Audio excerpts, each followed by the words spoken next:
नमस्कार दोस्तों। इस सीरीज़ में एक बात मैं आपसे बार बार कह रहा हूँ कि आपने जितना भी पढ़ा है सिर्फ उसके आधार पर प्रीलिम्स नहीं निकलेगा।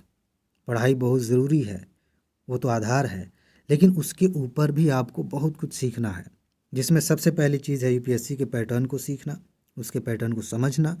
उसके बाद से आपको बहुत सारी ट्रिक्स जाननी होती हैं, कहाँ पर कॉमन सेंस का इस्तेमाल करेंगे वो समझना होता है। ये सारी चीज़ें मिलकर आपको सफलता दिलाती हैं और यही सब हम समझ रहे हैं।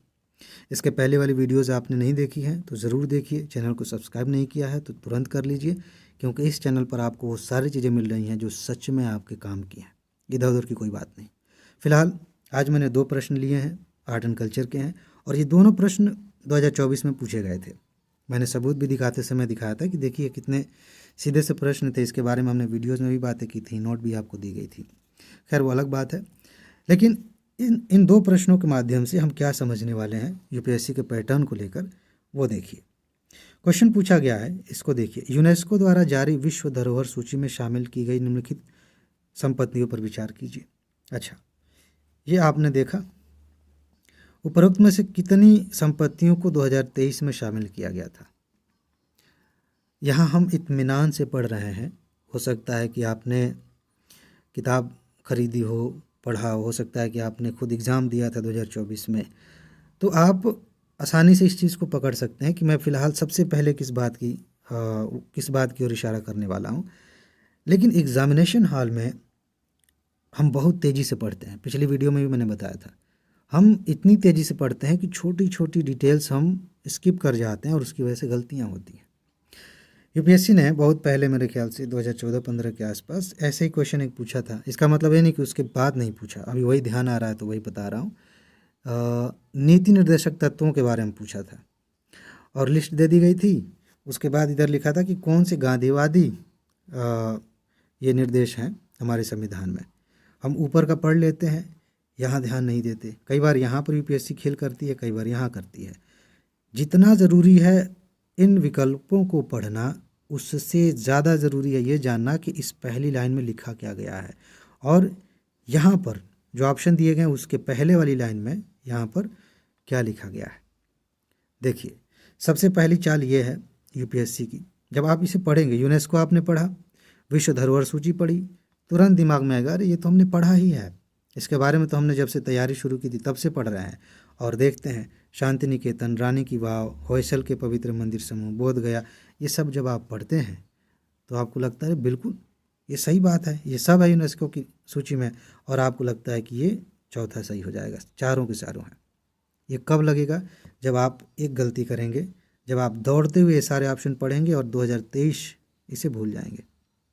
अभी आपको लग सकता है कि अरे हम नहीं भूलेंगे, बहुत बार ऐसा होता है। कभी आपने टेस्ट दिया हो, ईमानदारी से उसका विश्लेषण किया हो, तो आपको 1 सेकंड भी नहीं लगेगा समझने में कि ऐसा होता है, और एक्चुअल एग्ज़ाम में तो इसकी संभावना और ज़्यादा बढ़ जाती है। इसीलिए आपको समझना है कि ये सारे ऑप्शन सही हो सकते हैं अगर ये 2023 नहीं होता तो।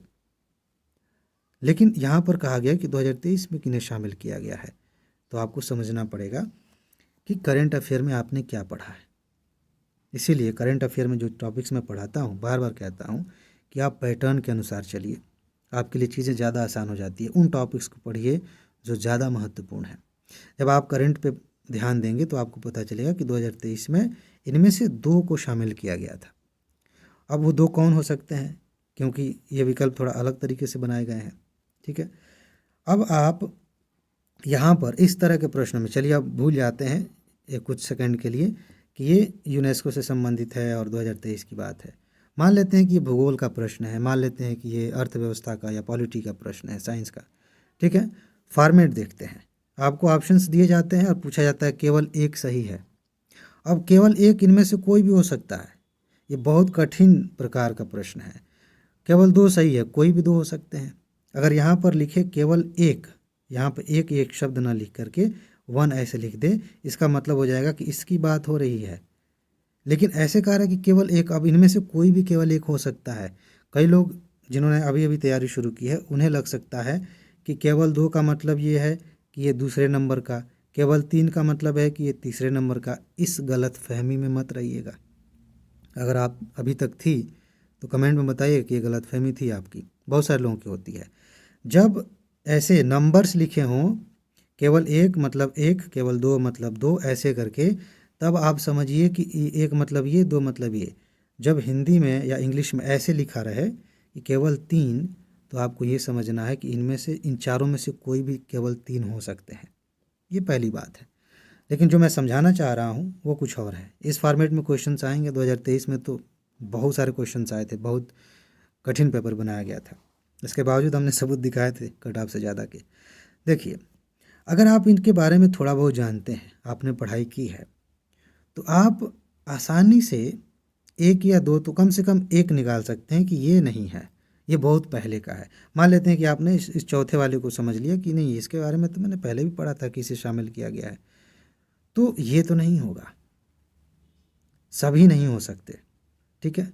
और करेंट अफेयर आपने पढ़ा है और आप जानते हैं कि इनमें से इन मतलब रानी की वाव आपने पढ़ी है, होयसल मंदिर पढ़ा है।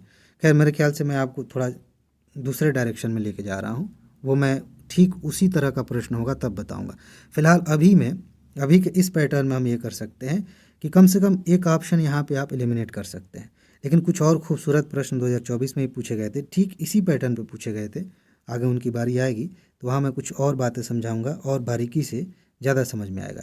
अभी जो मैंने समझाना था समझा दिया कि आपको यहाँ भी ध्यान देना है और करेंट अफेयर पे भी आपको पकड़ बना कर रखनी है।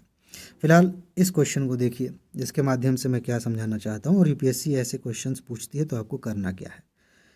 यूनेस्को की अमूर्त सांस्कृतिक विरासत की सूची में निम्नलिखित में से कौन सा नवीनतम समावेश था। आप कह सकते हैं कि सर ये करेंट अफेयर का क्वेश्चन है, इसमें कौन सी ट्रिक लग जाएगी, इससे कुछ समझ में तो नहीं आ रहा। बिल्कुल फैक्चुअल क्वेश्चन है, करेंट अफेयर का क्वेश्चन है, फिर भी मैंने इसे लिया है।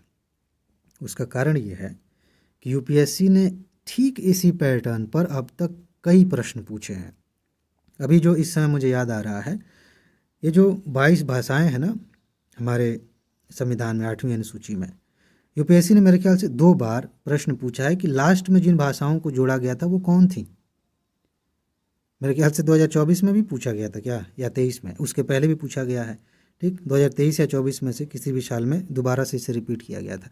तो इस तरह के प्रश्न पूछ लिए जाते हैं कि आपको बातें एक सीक्वेंस में पता होनी चाहिए। आप पढ़ रहे हैं उसी टॉपिक, ये ऊपर वाला ही टॉपिक है, विस्तार से जब आप पढ़ेंगे करंट अफेयर में मैंने आपको दिया था, तो आपको थोड़ा सा क्रम ध्यान रखना है कि लेटेस्ट इसमें कौन सी घटना हुई है या सबसे पहले कौन सी घटना हुई थी। थोड़ा बहुत भी आप ध्यान रखेंगे तो आपका काम बन जाएगा। और ये चीज़ सिर्फ यहीं काम नहीं आती, मैंने बार बार आपको इतिहास के प्रश्नों में दिखाया, खासतौर से प्राचीन और मध्यकाल के प्रश्नों में ऐसे क्वेश्चंस खूब पूछे जाते हैं, इसलिए मैंने इस क्वेश्चन को लिया है।